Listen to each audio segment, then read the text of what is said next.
I chose boxing for a very strange reason. Years ago, I must have been maybe 14 or 15. I was playing football and I broke my ankle terribly, like snapped. It was terrible. And I remember while I was sitting at home in a cast, I was out for about 6 months, I believe it was. I remember I was sitting at home watching YouTube videos, and I don't know if it was a friend of mine that told me to, oh, just check out these boxing videos. And I watched them, and what amazed me was, because I wanted to do something, I couldn't run around, so of course I was watching people play football, I was watching runners, but then when I went to go and watch boxing, I saw the way that they moved their feet, and I was like, whoa, I didn't know that you could, in a fighting environment, you always think about the hands, you always think, but me not being able to walk, I was drawn to the feet, the small incremental movements. And then I was like, wow, I didn't realize that you can use your legs like this. And me not being able to use mine, I thought, I want to be able to do that. So I remember when they gave me the boot, I remember just standing there, planting my feet, and just sort of trying to do this, not being able to walk, thinking like, oh, one day I'm going to be able to, okay, so this is a pivot, this is that. And I remember it was like immediately after they took off the cast from my foot, I was like, you know what? Yeah, I'm going to a boxing gym. And I went to Earlsfield, I'll never forget. And the first thing they made me do when I went in there, it was like one of the first days, was go for a run. And I was like, so this is how they get their feet going. Grueling experience. I remember there was a school run and the long run at Earlsfield. It was absolutely brilliant. I remember getting back and I was hanging on they've got a ring that's a bit up high, and I remember like leaning onto it like this, out of breath. And the coach looks over at me and he goes, what are you doing? That's the warm-up. Do you know what I mean? And I'm like, wait, what do you mean? I thought that was the whole workout. But yeah, it was the feet for me. And it evolved. It went from the feet, and I thought, okay, they're using their feet, but how are they using it? And there was an intelligence about the sport that really stuck with me. And I remember when I went to a boxing gym, everything that I was focusing on it's not just how you do something, it was why. And I was always interested in hearing boxers and coaches speak about why they do what they're doing in the ring. Why do you put your hand here? Why do you do this move? And what's the logic behind it? Because a lot of the times when you think about boxing or any combat sport, you see the violence, but what you don't tend to see and hear is the intelligence behind it. And that's what drew me to it. It was the thought process. That amazed me. Even to this day, I feel like it's like playing my old coach called it a high-tempo chess with a dash of violence, right? And there's something about that really like clicks with me, you know? There's the ability to, maybe you might not be the fastest or you might not be the strongest, but if you've got the intelligence to figure out where your attributes are, you can be the best. And that's something that really stuck with me. Before boxing, I was going to do like drama or something, or music, but I wanted something where I felt like I would get rewarded for my hard work, because that's all I've ever known. So if I can work as hard as I can and work as smart as I can, then I'll definitely make it. And that's what drew me to the sport. Yeah. My training camp has been a painful experience, and mainly because I love a bite to eat. Like, I love food, and like before I really got into camp, the main focus for me was losing weight, because last year I had an accident and I was out of it for a while. I had a motorcycle crash. I just remember lying on the floor thinking, like, the first thing I thought was my bike, right, my baby, and then I was like, wait, hang on a minute, my body, right? So after that, I was a long road back. There was loads of therapy and everything, and it was difficult, but obviously, as you do, I went from training 3 times a day to sitting at home, limping, damaged wrist. And you know, the first thing that I did, I think about a week or two after, maybe even a couple of days after my accident, I was back in the gym again, and I tried to do a spar. I was in a cast and everything. I had one arm, and I went home afterwards, and then I think it hit me. I sat there and I was like, everything hurts, everything's painful. So I had to take about 6 months off, and when I came back, I put on about 3 stone, so a lot of this was losing weight. And it's not the training part that gets me. I enjoy the training, I enjoy the hard work, I'm a bit weird like that. I thrive under pain and under pressure, but it's the hunger, it's the lying awake at night with your stomach growling because you know you want to eat something but you can't. And that was the tough bit for me. I think when I finally got close to my weight and I was able to perform at my best, I've never felt so alive. I mean, you get something to eat, you get something to drink, and then I was at home. You know, like I felt like whenever I come into the ring or to the gym in general and I hear the sounds, I feel like it's where I belong. So training camp for me hasn't been training camp, it's just been the norm. Like I'm in the gym 2-3 times a day, like every day. A rest day for me is like a 10K run. And I don't just do it because I feel like I have to do it. I do it because I enjoy it, because I want to. Like even this morning, I didn't train until about 3:30. And before I left my house, I remember looking at my missus and going, I think I'm a little bit moody because I haven't trained today. I was like, it's because I haven't eaten, am I hungry? And I thought about it and I went, I didn't go to the gym last night and I didn't go this morning. So I'm getting a little bit irritable, you know, because it's just breaking that habit. And I love it. It keeps me going. It keeps me stable, and it puts me in a good mood. And I think I've realised that my physical health is greatly tied to my mental health, and I feel happiest when I'm physically in the best place, and in the place that I want to be, wherever I feel comfortable. That's where I'm at my best mentally as well as physically. You know. Yeah. I just love being in the gym. So my training camp hasn't felt like a camp. It's just been life. You know. Unfortunately, boxing is, again, a cliche. Boxing's the loneliest sport in the world, and I think I miss my little brother's birthday, and even when I do show up to events, like I was there for Christmas, I was sitting there, and you kind of feel distant because the entire time my head's elsewhere.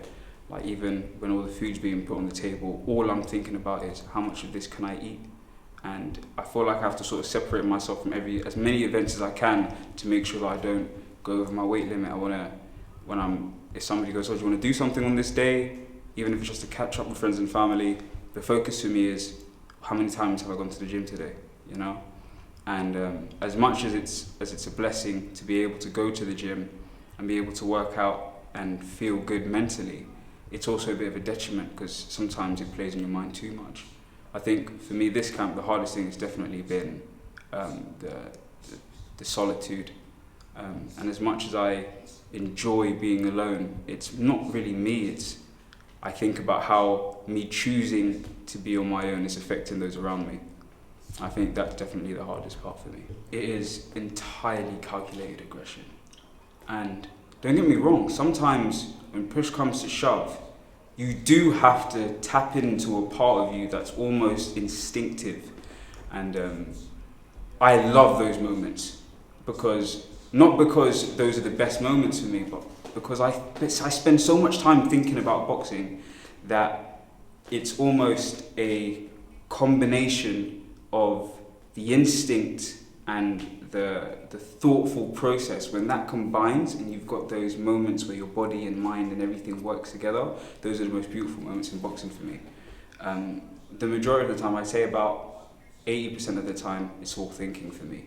It's all about the thinking, it's the thought process. And that's why I love boxing, because I don't even have to be in the ring to be boxing. I'll be sitting in my car or sitting on a train and it's going through my head. And I love that you can do it at all times and you can always improve, even if you're not moving. Even when I was sitting at home in a cast injured, I was thinking about boxing and it made me a better boxer because I was thinking about it. But the sport has just got so many elements, like from the physicality to the mentality, and when you combine those things, that's what makes it so beautiful for me. My biggest inspiration for boxing has nothing to do with boxing. Has absolutely nothing to do with boxing. Look, there's been amazing champions on the world stage throughout history, and there are amazing boxers and coaches and people in my life that they inspire me, but no one singular person has specifically made me go, yeah, this is my big inspiration for boxing. I feel like my inspiration for boxing comes from, again, somewhere out of the ring. It's my family. And more specifically, it's my missus. And it's a very strange one because when I first started boxing, she was very squeamish about it. But there's just a happiness that I see in her eyes. And I think it's because the passion that I have for boxing resonates with her. And I think that's sort of my motivation.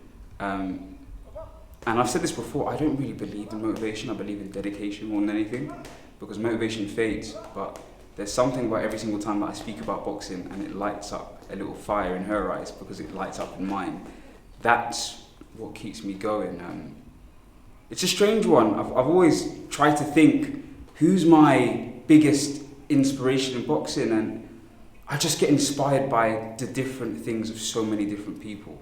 It's the hard workers, the people who are incredibly talented but who put so much graft in regardless, the people who have no talent for the sport but still continue to thrive. It's just, there's so many different types of people within the sport that I find it impossible to pick just one person who I can see as my inspiration. But what I will say though is I've got a lot of influences, especially coaches. I have to be honest, I think the person who's probably struck a chord with me the most is probably my current coach.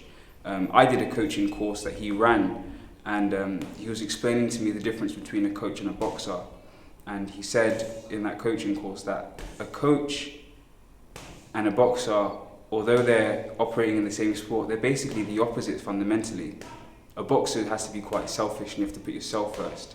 And what makes a good coach is the fact that they put the boxers before themselves.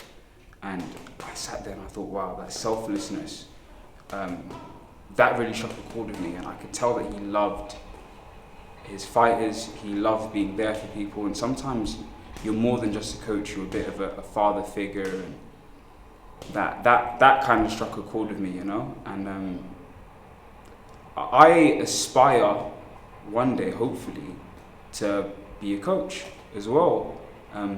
I think a part of me really wants to lead by example, and I feel like if I can get stuck in it, get down into the deep end, and it's hard to pull someone through the depths when you've never been there yourself, you know?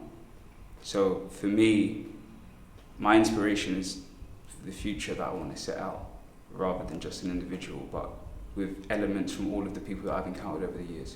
You know what, I think my debut is going to be, I'm not going to give you the cliches. It's not, it's going to be exciting, it's going to be a bang. You've heard it all before. My debut is going to be exactly what you'd expect from me. I'm going to go in there, I'm going to have the time of my life, and I'm going to bring the entire crowd with me. I'm just excited to be in there because I thrive in that ring. And I can't really tell you what to expect in that ring because I don't know. It depends. I might go in there and I might do a bit of a dance. I might go in there and it might just be pure violence. And it's tough because once I get in that ring, it's almost as if everything just clicks, you know? I feel no nerves, no nothing. There's no noise, there's no sound. It's just me in that moment, you know? It's a very internal, personal thing for me. And the moment that I get in that ring, everything disappears. Absolutely everything. It's just me in that moment. And in that moment, I could be excited, I could be in a dancing mood, I might want to use my feet, I might want to go to war. And if I'm starving, I'm going to want an early night. So let's just hope that I'm hungry, and that way we can be in and out within 60 seconds, right? So I can go get a burger afterwards, because I am absolutely starving. But my debut, what you can expect from that is easy work, because that's what I bring. I want to be remembered as a hard worker. I want to be remembered as the average guy who managed to do the amazing. Because, let's be real, I am average. I don't come from a boxing home. I'm literally the most average person that you'd meet on the street like a few years ago. Boxing wasn't even something that I'd considered. Just the average guy who happened to find something that he liked and dedicated his life to it. And I want to be remembered as an example for the average person that average can be amazing. just a little bit of hard work and dedication. That's it.